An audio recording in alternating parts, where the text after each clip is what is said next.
Police के यार बनते जा रहे हैं। अब तो बदमाशों को पुलिस ही मार रही है। अब यार नहीं भर गए तो दुश्मन बन गए। वैसे पुलिस के पास में एक मजबूरी भी होती है, नेताओं का आदेश होता है इससे कुछ नहीं करना, इसको छेड़ना नहीं है। मैंने बदमाशों का पालन नेता करते हैं, पुलिस वाले नहीं। पुलिस वाले को मार देते हैं, इसलिए ये कड़िया मत बोला यूपी में। अब यूपी मत बोलो, बड़े धुरंधर मार दिए। तो कहने का मतलब आगे धर्मात्मा बनने के लिए कहा है कि इंद्रिय निग्रह। हमारी जो इंद्रियां हैं इनको संयम में रखना, धर्मात्मा होने की आवश्यक है। सबके पास भगवान ने 10 इंद्रियां दी हैं। आँख इंद्रिय जो रूप को दिखाती है, कान है, नासिका है, रसना है, त्वचा है। हाथ है कर्मेंद्री, पैर कर्मेंद्री, वाणी, उपस्थ, बुधा, ये 10 इंद्रियां सबके पास है। लेकिन इनका जो सदुपयोग करता है, भगवान ने जिन जिन के लिए इनको बनाया है उसी का उपयोग करता है, तो फिर वो व्यक्ति धर्मात्मा होता है। और जो इंद्रियों का दुरुपयोग कर देता है वही अधर्मी हो जाता है। श्री राम के पास भी ये 10 इंद्रियां थी और रावण के पास भी ये 10 इंद्रियां थी। कंस के पास भी यही थी, कृष्ण जी के पास भी यही थी, दुर्योधन के पास भी इंद्रियां थी और युधिष्ठिर के पास भी यही इंद्रियां थी। लेकिन जिन्होंने इनका सदुपयोग किया वो भगवान बन गए, वो धर्मराज हो गए, योगी राज हो गए। जिन्होंने इनका दुरुपयोग किया वो अधर्मी और पापी हो गए। जैसे आँख है, आँख से इस दुनिया को आप देखो, देखने के लिए भगवान ने शरीर में आँख लगाई है, पर इसकी एक मर्यादा है, उसमें देखना ही आपको धर्मात्मा बनाएगा। किसी कवि ने लिखा है, विद्वान ने लिखा है, मातृवत परदारेषु परद्रव्येषु दोषवत् आत्मवत् सर्वभूतेषु यह उपस्थिति सपंडित। इन आंखों से पराई स्त्री को माता के समान देखिए, इन आंखों से पराये धन को मिट्टी के ढेले के समान देखिए, इन आंखों से हर आत्मा को अपनी जैसी आत्मा देखिए। जो ये 3 प्रकार की दृष्टि संसार में बना लेगा, हर माता को माँ के समान, हर के धन को मिट्टी के ढेले के समान, हर आत्मा को अपनी जैसी समझेगा, वो पंडित होगा, वो धर्मात्मा होगा, वो महान होगा। और इससे विपरीत आंख से देखोगे वही आपका अधर्म शुरू हो जाएगा। कान से आप सुनिए, पर सुनने की मर्यादा है। भगवान कहते हैं वेद में, भद्रं कर्णेभिः शृणुयात् देवा भद्रं पश्येमाक्षभिर्यजत्रा। कानों से अच्छे शब्द सुनो, आंखों से अच्छे चित्र देखो, आप अच्छे बन जाओगे। कानों से गंदे अश्लील शब्द सुनोगे, आंखों से गंदे अश्लील चित्र देखोगे, दुनिया की कोई ताकत आपको धर्मात्मा नहीं बना सकती। क्योंकि जो देखते सुनते हैं वैसे हो जाते हैं। हमारे अंतःकरण में उनके संस्कार पड़ते हैं, वैसा ही हमारा चित्र, हमारे विचार उठाता है और वैसे ही बन जाते हैं। इसीलिए हमेशा में इंद्रियों को संयम में रखना है। इनसे बुरा देखना नहीं है, बुरा सुनना नहीं है। आजकल घर घर में टीवी है, घर घर में हाथ में मोबाइल आ गए और मोबाइल में अच्छे बुरे चित्र आते हैं, गंदे शब्द भी आते हैं, अच्छे भी आते हैं, पर साथ साथ बुरे भी चित्र और शब्द आते हैं और उनको हम देखते हैं, सुनते हैं। हमें दुनिया कोई धर्मात्मा नहीं बना सकती। आजकल भक्ति के नाम पर इतने गंदे गाने गाए जाते हैं। राधा कृष्ण के नाम पर जितने गाने, कोई गाना ला उठा के राधा कृष्ण के नाम पर 99.99 अश्लील है। भक्ति का 1% उसमें कोई भाव नहीं है। आप उनको भक्ति का गाना कह ही नहीं सकते, भजन कह ही नहीं सकते, सब अश्लील है। अरे मेरी जान है राधा, तेरे कुर्बान में राधा, रहना सकूंगा तुझसे दूर में। यही नहीं, कितने अश्लील है। ऐसे समझो कोई आशिक बोल रहा हो, भक्त नहीं, भक्त बोल रहा हो ऐसे नहीं। कभी नाक का वर्णन, नथुनिया का वर्णन, आंखों का वर्णन, होठों का वर्णन, ये क्या है? ये कोई भक्ति है? इसमें क्या भगवान के गुणों का क्या किया गया बताइए। अर्थात 99% अश्लील गाने, और उनको सुने जाए 4 बजे भी ब्रह्मोत्सव लगा देते हैं मंदिरों पर। मन का ये तो गाने ही नहीं है, इनको तो बजाना ही बहुत दूषण है। इसीलिए हमें क्या सुनना है क्या नहीं, इस पर ध्यान देना होगा। अगर हम धर्मात्मा बनना चाहते हैं तो अच्छा सुनिए और अच्छा ही देखिए। थोड़ा सा भी गंदा अश्लील देख और सुन लिया, अंतःकरण बिगड़ेगा और हम पतित हो जाएंगे, गिर जाएंगे।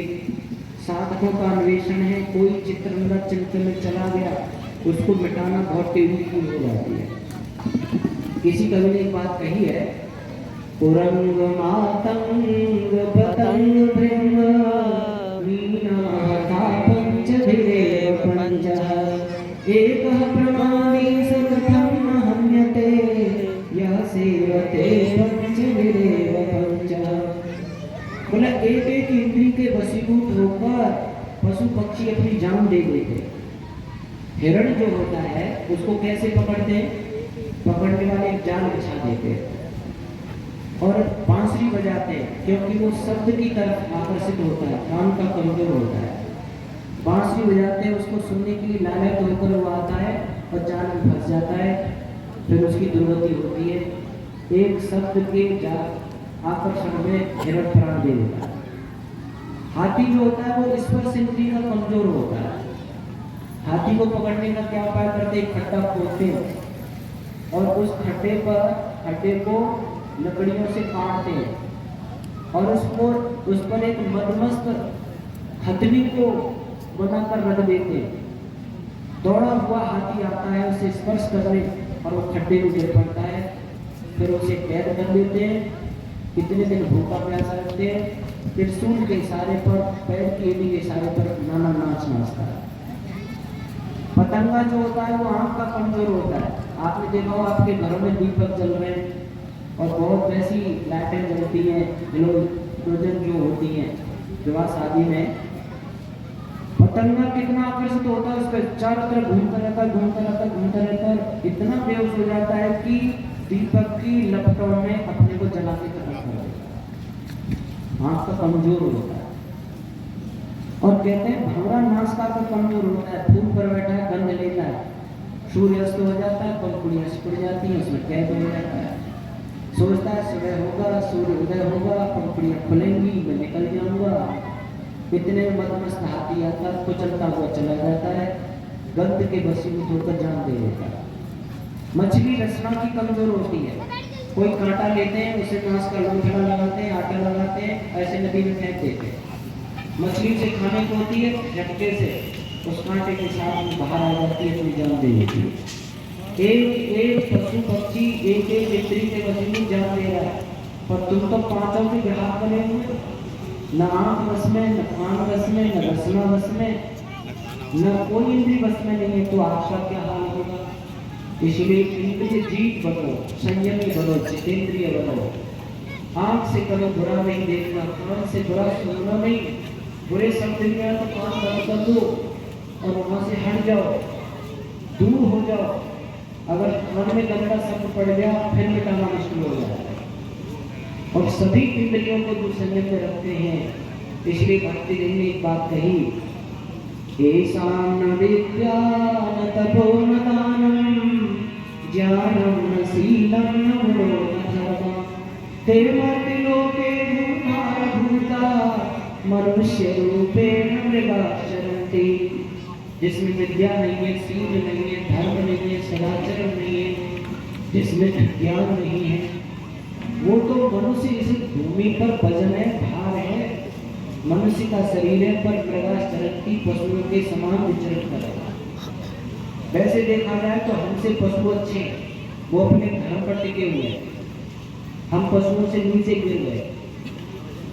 एक कुत्ता बैठा था, एक महात्मा जी था, एक लड़के ने पूछा, स्वामी जी आप बड़े हो, महान हो कि कुत्ता महान है?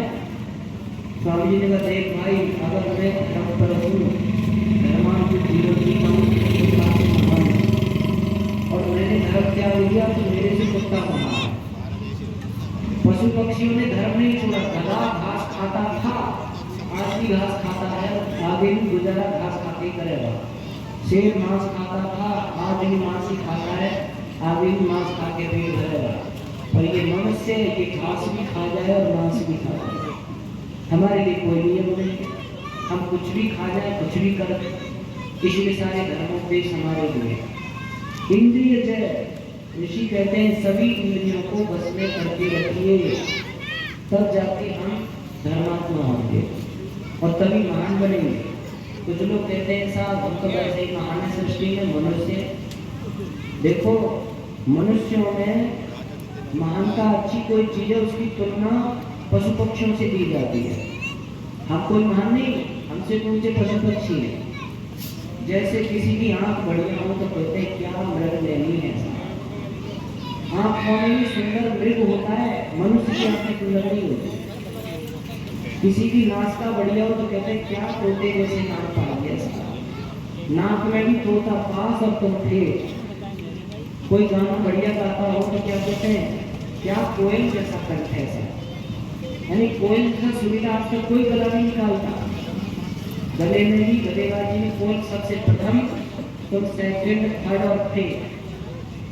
और हम जो भी खाते हैं कब वहाँ फूल डालते हैं तो कितना लोग नाक मुँह से कहते थे कि नहीं गंदगी डालती है। एक रेशम का कीड़ा होता है जो लाभ निकालता है, उससे रेशम का धागा बनता है और उसके वस्त्र बनते हैं, माता बहन पहन करके खिलाती हैं। हम बालों को कितना संभालते हैं, कितना शरीर के सावन और बड़े बड़े वो लगाते हैं और नापित जब उनको काटता है तो गंदी नाली में डाल देता है। और भेड़ के बाल एक एक कर बूढ़े जाते हैं, इकट्ठे कर लिए जाते हैं, कंबल बनते हैं, लोगों की सर्दियों को बचाते हैं। अर्थात हमारी कोई चीज बढ़िया नहीं है अगर धर्म हमारे जीवन में नहीं है तो। इसलिए कवि ने भजन लिखा है यहाँ पे, बिन धर्म मनुष्य योनि पशुओं से नीचे गिर जाती।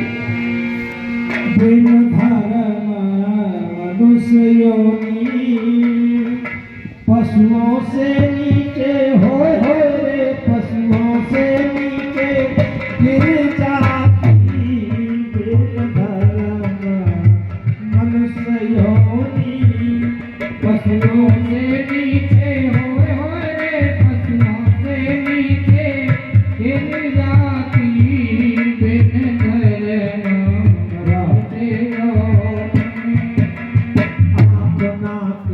धर्म के ऊपर यदि तुझको अभिमान, नाक और कान के ऊपर यदि तुझको अभिमान।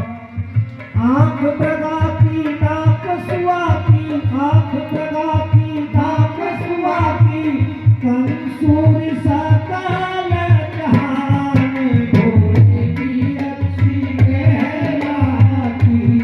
बिन धर्म मनुष्य योनि पशुओं से नीचे हो रे, से नीचे गिर जाती। बिन धर्म मनुष्य योनि बालों की यदि ऊपर बनते हैं तुझको अभिमान, बालों के यदि ऊपर बनते हैं तुझको अभिमान, बालों के यदि ऊपर बनते हैं तुझको अभिमान, बालों के यदि ऊपर बनते हैं तुझको अभिमान। भेड़ों के बालों से बनते, भेड़ों के बालों से बनते कम्बल और आसमान मोड़ के तुम पाती। बिन धर्म मनुष्य योनि पशुओं से नीचे हो रे, पशुओं से नीचे गिर जाती। बिन धर्म तेरे मुख से धूप गिरे जो निकले बदबूदार, तेरे मुख से धूप गिरे जो निकले बदबूदार। रेशम के कीड़े के मुख से, रेशम के कीड़े के मुख से निकले रेशमी तारों पे युवती ढलाती। बिन धर्म मनुष्य योनि पशुओं से नीचे हो रे, पशुओं से नीचे गिर जाती। बिन धर्म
चौका घर में लगा के बैठ के दुनिया भोजन खाती दिन धर्म मनुष्य योनि पशु से नीचे हो रे पशु से नीचे गिर जाती दिन धर्म मनुष्य योनि पशु से नीचे हो रे पशु से नीचे गिर जाती दिन धर्म मनुष्य योनि।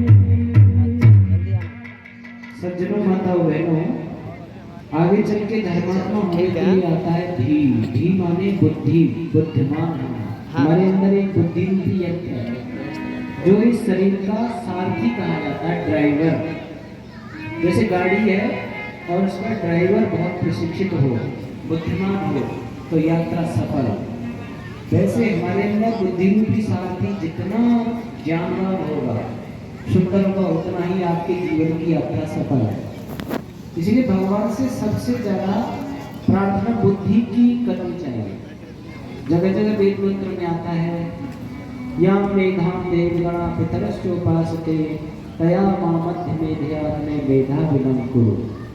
हे भगवान, जिस मेधा बुद्धि की याचना देवगण आपसे करते आए हैं, उसी मेधा बुद्धि का दान आज ही इसी समय शीघ्र मुझे प्रदान कीजिए।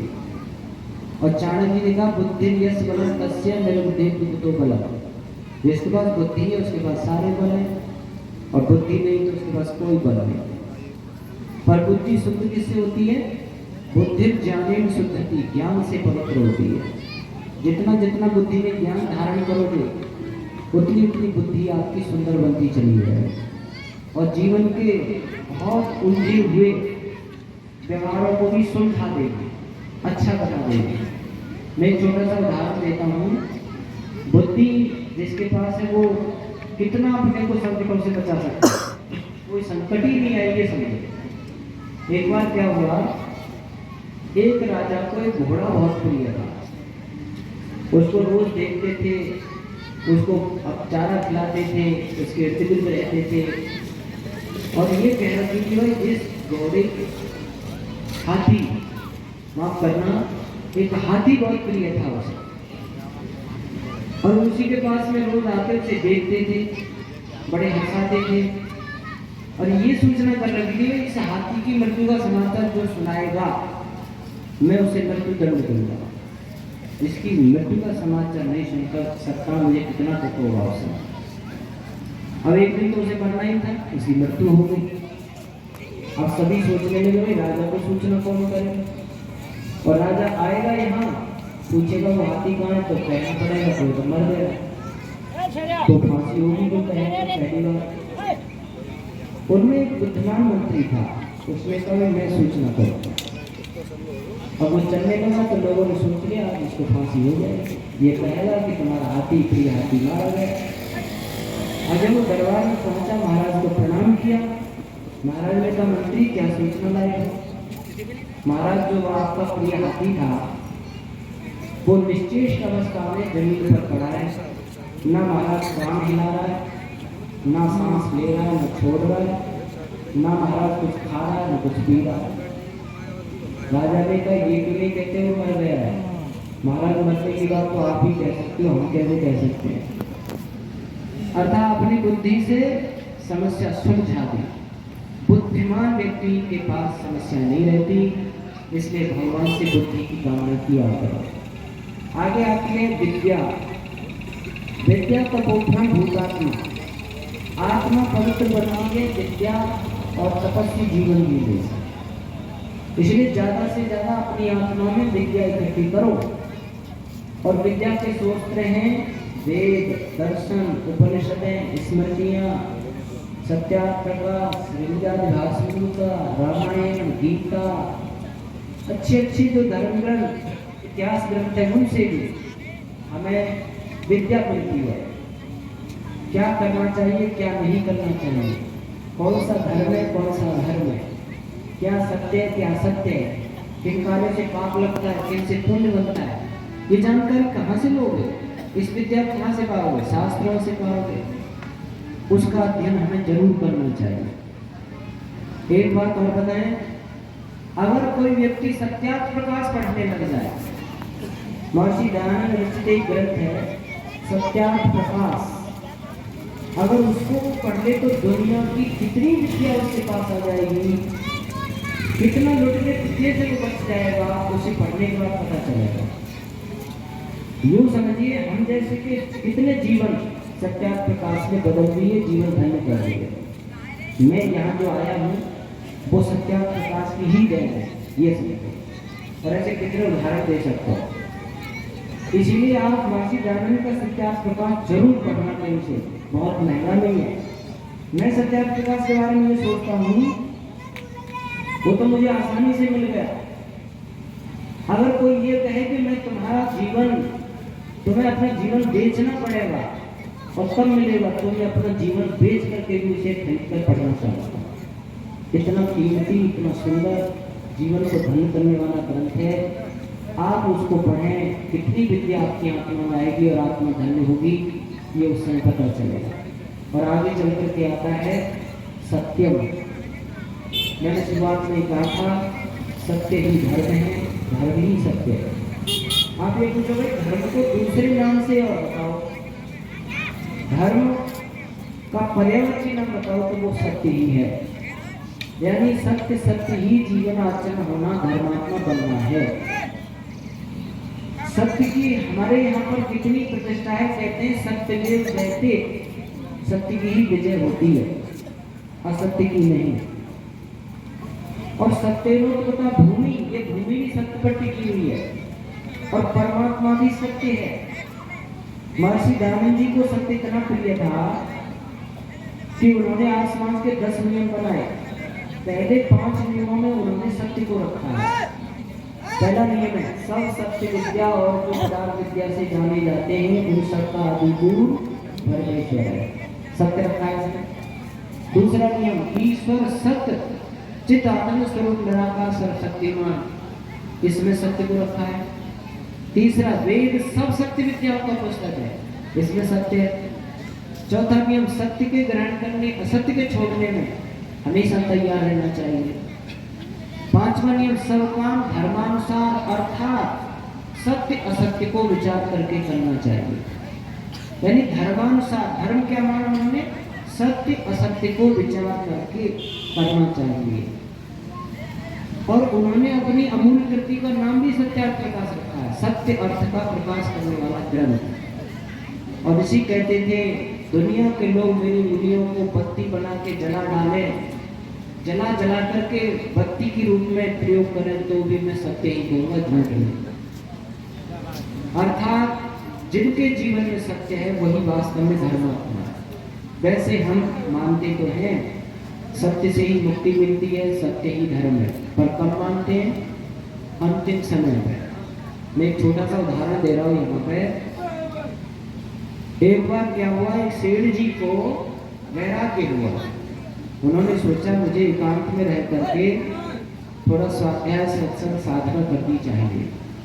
उनका एक एकांत मकान था, उसमें वो रहने लगे। लेकिन सामाजिक आदमी थे, समाज के लोग वहां भी उनके पास पहुंचने लगे। उन्होंने कहा भाई ये तो एकांत यहाँ नहीं हो पा रहा है, मैं अकेला रहना चाहता हूँ, थोड़े समय साधना के लिए एकांत चाहिए। तो उन्होंने सोचा और विचार करके एक तोता खरीदा और उस तोते को पिंजरे में बंद किया, फाटक पर दरवाजे पर टांग दिया। बाउंड्री जो हो रही थी उसमें जो फाटक था, और उसको एक लाइन याद करा दी कि जब कोई मुझे मेरे पास आए तुझे ये कहना इस समय सेठ जी घर पर नहीं है। ऐसा बताते हैं कि तोता एक आध लाइन सीधी सीधी बोल देता है। मैंने तो देखा नहीं है, न सुना है, पर ऐसी कहावत चली आ रही है, या उदाहरण समझ लो आप। अब वो जैसे ही कोई व्यक्ति मिल गया है सेठ जी से, तुरंत तोता कहे इस समय सेठ जी घर पर नहीं है, वापस हो जाए, एकांत रहने लगे। परसों निकल गए। एक बार उसके फाटक के सामने होकर एक शव यात्रा जा रही थी और शव यात्रा को लेते हुए कह रहे थे ओम नाम सत्य है, सत्य बोलो गत्य है, राम नाम सत्य है, सत्य बोलो गत्य है। तोता ने सुना ये तो ये कह रहे हैं कि परमात्मा सत्य है, और सत्य बोलने से ही मुक्ति है, आजादी है।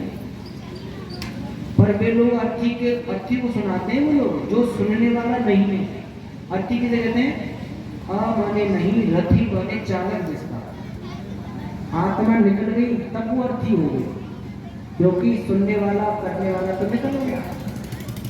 अब वो सुन नहीं रहा, उसे सुना रहे हैं कि ओम नाम सत्य है, सत्य बोलो सत्य। अपने को नहीं सुना रहे। अपने को सुनाते तो घर पे जाकर सत्याचरण करते ना, पर वहां वही झूठा व्यापार शुरू हो जाता। पर तोते ने कान पकड़े, कहा मैं झूठ पर झूठ बोलता जा रहा हूँ, इसलिए पिंजरे में कैद है, जेल में बंद हूँ, मैं आजाद पक्षी और जेल में पड़ा हूँ। मुझे अगर इस पिंजरे से आजाद होना है तो सत्य बोलना पड़ेगा। ये सही कह रहे हैं, सत्य बोलने से ही मुक्ति मिलेगी, आजादी मिलेगी। अब जैसे ही कोई व्यक्ति मिलने आया सेठ जी से, तुरंत तोता ने कहा इस समय सेठ जी घर पर ही हैं। सत्य बोलना शुरू कर दिया। अब सेठ के पास लोग जाने लगे, पूरा दिन बेकार चला गया, बातचीत हो रही। शाम को आके सेठ जी ने तोता से, अरे ये क्या क्या भाई, मेरी बात नहीं कही, ध्यान रखना कल से। आज पूरा दिन मेरा बेकार चला गया, मैं जो चाहता हूँ वो कहना है। दूसरा दिन हुआ, जो व्यक्ति मिलने आया तुरंत तोता ने कहा इस समय सेठ जी घर पर ही हैं।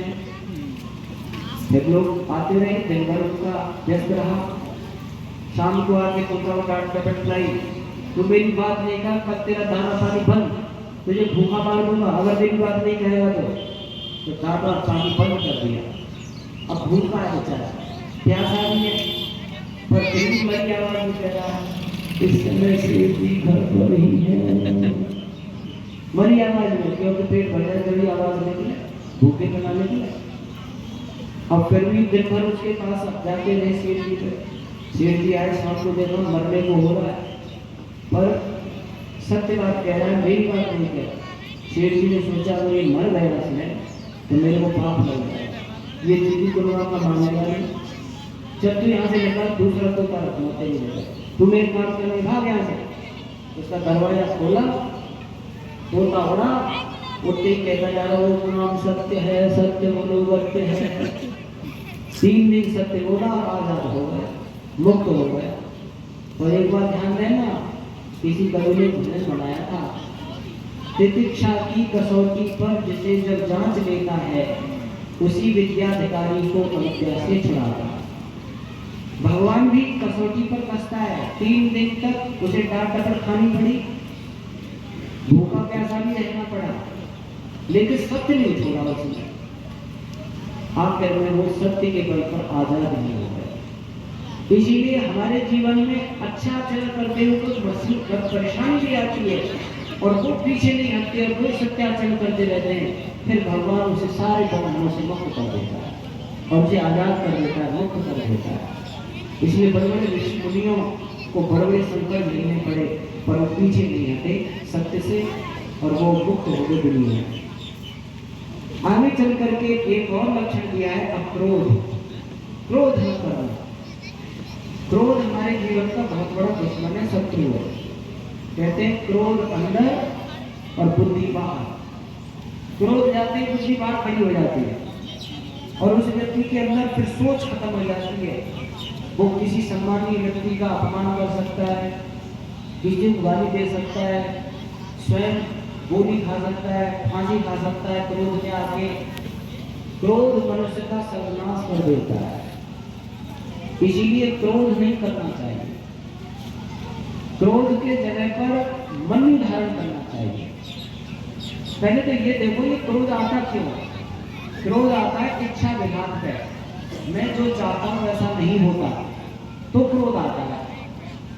मुझे चाहता हूँ मेरी पत्नी को ऐसा होना चाहिए, मेरे पति को ऐसा होना चाहिए, नहीं होता।